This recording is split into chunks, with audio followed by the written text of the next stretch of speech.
बड़ी ऊंची शब्दों का इस्तेमाल हुआ।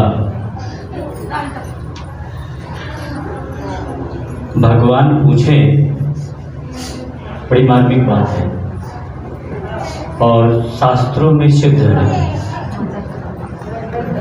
हर जगह लिखा हुआ है, अंत में ही है। भगवान पूछे कि भगवान कहाँ है? भगवान स्वयं पूछे भगवान कहाँ है? तो मिल सकते हैं स्वयं भगवान।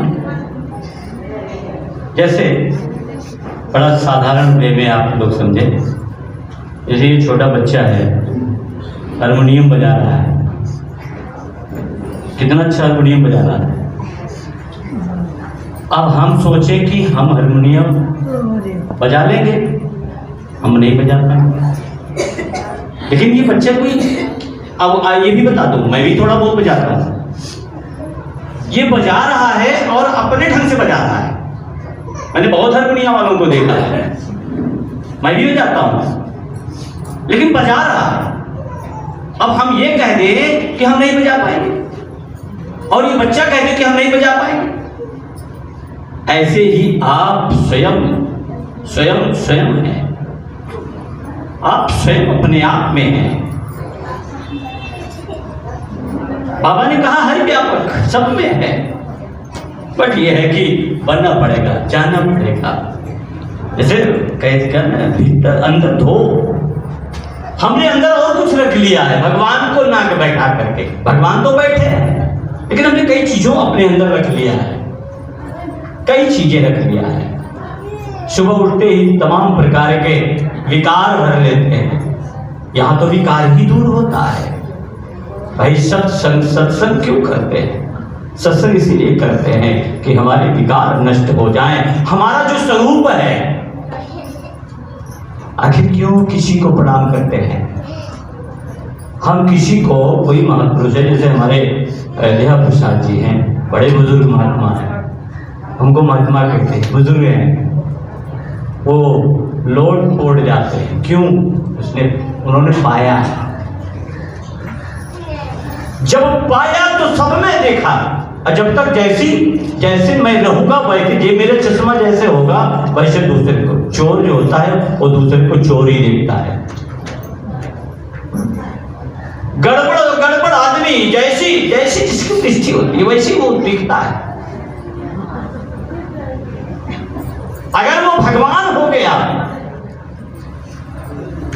उसने अपने आप को पा गया, भीतर को धो लिया, सत्संग संतों का संग करके ऊपर से धो लिया, अंदर से धो लिया, तो सब में देखने लगेगा, सब में देखने लगेगा। इसलिए हमारे यहाँ पता है कि ये भगवान आप पैर क्यों छूते हैं हमारे। ये नहीं कि वो तो छोटे को भी, यहाँ तो ये नहीं है कि बड़े बड़े को छोटा मर्यादा नहीं, यहाँ तो सबको छूना पड़ता है। क्यों?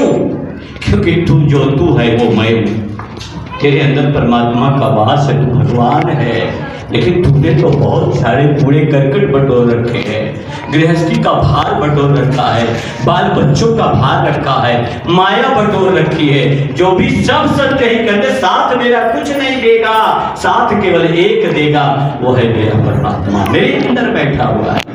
ये बताओ भैया, हवा चलती है, हवा का स्वाद कौन लेता है? भोजन खाता है, भोजन का स्वाद कौन लेता है? कौन लेता है? लेने वाला लेता है, वो जो अंदर बैठा वो लेता है। और मुर्गे को कहीं खाए तो नहीं खाएगा। बड़ा मस्ती आ जाती है, सब मस्त हो जाती है, संतों की वाणी सुनकर के मस्ती आ जाती है। और जो मस्त हो जाता है ना, तो वो कहते हैं कि बाहर से दिखाई देता है, किसी को देख करके लगता है कि यार महाराज जी, आप, मुझे पूर्ण विश्वास है कि आप मेरे घर अगर आ जाएंगे तो मेरा दुख दरिद्र दूर हो जाएगा। इसलिए महात्माओं के सत्संग घर में बुलाते, सत्संग कराते हैं कि मेरे घर में आइए मेरे घर में मुझे विश्वास है कि आप मेरे घर में आएंगे और चरण आप रखेंगे तो निश्चित मेरे विकार नष्ट हो जाएंगे। विकार ही तो सब कुछ है। बाबा बागेश्वर धाम एक मंदिर है, अभी 2004 में बाबा जी ने मंदिर बनवाया और वहां इस समय लाखों की भीड़ होती है और वो भूत वाले और वो सबको देख करके ये कह देते थे कि तुम्हारे ये हैं, तुम्हारे इतने भाई हैं, तुम्हारे जैसे ओझा ओझा, छोटे छोटे ओझा हमारे हैं, तो कहते हैं कि भाई 3 दाना मर्ज तुमको, 14 दाना, 13 दाना, 18 दाना, 3 दाना फूलमती, 10 दाना, पता नहीं क्या क्या बोल देते हैं, क्या बताते हैं।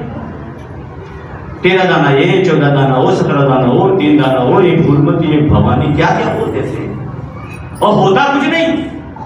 लेकिन नहीं, अगर हमको बोल दिया तो हम हो गए भाई। और वो बाबा क्या करता है कि यही बताता है कि तेरे तुझको, और वो सब बता देता है। अब उसको भगवान लोग मानने लगे, अरे ये तो भगवान हो गए, जय हो महाराज, जय हो महाराज। लेकिन एक छोटी सी लड़की 33 साल की सुहानी शाह, अखबार वाले उसके पीछे पड़ गए, उसको भगवान बना दिया।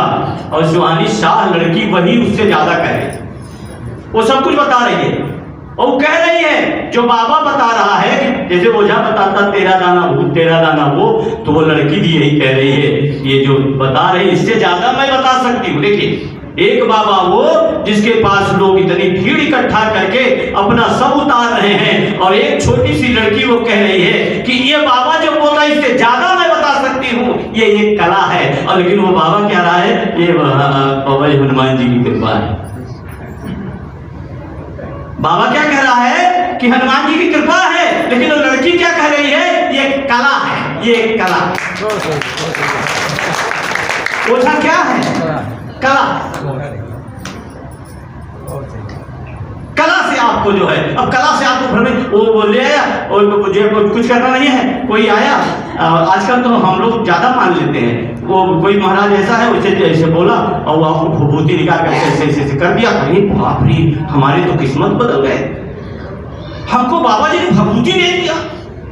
अब भभूति से, देखिए भभूति से कल्याण होता है, ये भी उस लड़की ने कहा, उस कलाकार लड़की ने कहा भभूति से कल्याण होता है। कैसे? क्योंकि तुम ही सोच लिया कि कल्याण हो गया, फिर कल्याण हो गया। आपने सोच लिया कि कल्याण हो गया, आपका कल्याण हो गया। आपके विचार कैसे हैं? अपने विचार को, ये सत्संग में हम विचार बदलने आते हैं, हम विचार में फंसे रहते हैं, ऐसे विचारों में उसमें उलझे रहते हैं। यहां करके कहते बाबा जी मेरी बड़ी परेशानी है। बाबा जी कहते जाओ ठीक हो जाओगी, और हमने विश्वास कर लिया, ठीक भी हो गए, विश्वास किया। बाकी क्या है, हमें जागना। संत जगाते हैं, संत कहते होश में रहो, होश में रहोगे तो होश का मतलब है, आजकल होश को बुरा मान लेते हैं। मेरा भतीजा है, तो मैंने कहा बेटा लड़ाई झगड़ा मत करो, लड़ाई झगड़ा करता है परिवार में, पट्टेदार में लड़ाई झगड़ा करता है। हमने कहा होश में हो जाओ बेटा। उसने कहा तुम्हारी हिम्मत कैसे कि तुमने मुझको कह दिया होश में हो जाओ, मैं कैसे होश में हो जाऊं, मैं होश में हूं और होश में नहीं। ये है हमारे अंदर ऐसी कला, हमें होश में रहना है। होश में हमको सब कुछ दिखाई देगा। अगर हम होश में रहेंगे तो ये मेरी माँ दिखाई देगा, मेरा बाप दिखाई देगा, मेरा परिवार दिखाई देगा, ये जितने हैं अगर होश पूर्वक रहेंगे ये मेरा सब कुछ दिखाई देगा। मुझे किसी की कोई मुझे गाली भी देगा तब भी हमको वो होश में रहेंगे तो मुझको अच्छा लगेगा। होश पूर्वक। भगवान बुद्ध का एक शिष्य था, होश हो गया, उसको बेहोश था, वो होश हो गया। बुद्ध ने कहा कि अब तुम जाओ जहां जाना हो, अब जाओ तुम बुद्ध जी का पूरा प्रचार करो, गुरु का प्रचार करो। तो बोले कि महाराज मैं जाऊं, मेरा मन कहता है। बिहार एक गांव है, उस गांव में बहुत झगड़ा होता है, लोग बात में गाली बक देते हैं, लोग वहां मार पिटाई करते हैं, न बाप बेटे को पहचानता, न माँ बाप भाई को पहचानती, न बाप बेटे को, आपस में इतना टकरार रहता है। लेकिन बुद्ध के शिष्य ने कहा मैं वहीं जाऊंगा। देखिए संत कहां जाता है, अच्छे जगह तो सभी जाते हैं, जहां गड़बड़ होता है वहां सुधार करने के लिए संत जाते हैं। इसलिए गुरु प्रथा को सबसे सर्वोपरि प्रथा कहा गई है, क्योंकि गुरु की वाणी, अगर मैं घर में रहता हूं कि गुरु की वाणी को याद करता हूं तो वहां भी मेरे गुरु मेरा साथ रहता है। वहां मैं अगर घर में रहता हूं, कोई मुझको, तो वो बच्चा वो गया संत उस गांव में, जिस गांव में झगड़ा होगा, गाली बकने, तो बुद्ध जी ने कहा अच्छा ये बताओ तुम कैसे रहोगे वहां, अगर तुमको किसी ने गाली दिया। देखिए मेरे ऊपर दिखता है, मुझे भी गाली मिलती है, ऐसा नहीं है। हम लोग जितने लोग यहाँ बैठे हैं सबको गाली मिलती है, सबको कुछ न कुछ तिरस्कार मिलता है, सबका अपमान होता है।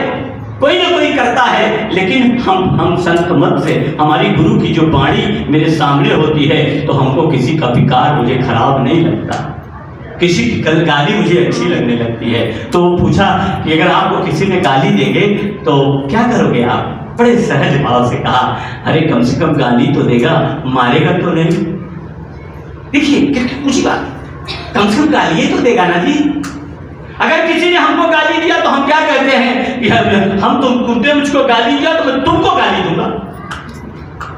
लेकिन ऐसा नहीं है, जो संत मत में होता है, जो गुरु वाला होता है, बड़ा सुंदर भाव से कहा कि जो हमको गाली देगा तो हम उसको प्रणाम करेंगे। कम से कम बेचारे ने मेरे ऊपर एहसान किया कि केवल मुझको गाली दिया, मुझको मारा तो नहीं।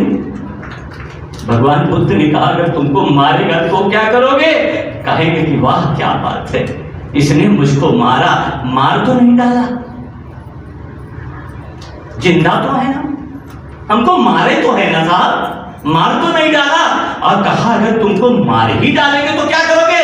तो कहा तो मुक्ति मिल जाएगी साहब, इससे बड़ा और क्या हो सकता है, मुक्ति मिल जाएगी। ये है भाव, ये है भाव। मुझे यहां पर आना है तो एक ही शब्दों को प्रयास करें कि जो अच्छे शब्द हो उसे अपने जीवन में उतार लें।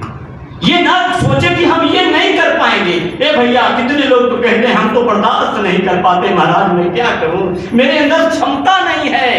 ये गलत बात है। अब ये बच्चा कह दे कि मैं हारमोनियम नहीं बजा सकता, क्यों बजा रहा है? छोटा सा बच्चा, खड़े बेटा, खड़े बच्चे को देखिए, बेटा खड़े जाओ, ये देखो। अब ये कह दे कि हारमोनियम नहीं बजा पाएंगे, वैसे हम कह देंगे हम गाली नहीं बर्दाश्त कर पाएंगे। बैठे, बहुत अच्छा, बहुत सुंदर, धन्य तेरे माता पिता। कला है ये, कला कभी कला पाना रिंच होती है, कला पाना रिंच होती है, उसे कहीं भी फिट कर लो। हमें भी कुछ नहीं आता, हम लोग 3-4 बार फेल हो गए थे 10 में, और उसके बाद फिर भी भगवान की कृपा हुई। समय नहीं, हम समझ में माफ करिएगा। बोले सदगुरु भगवान की जय।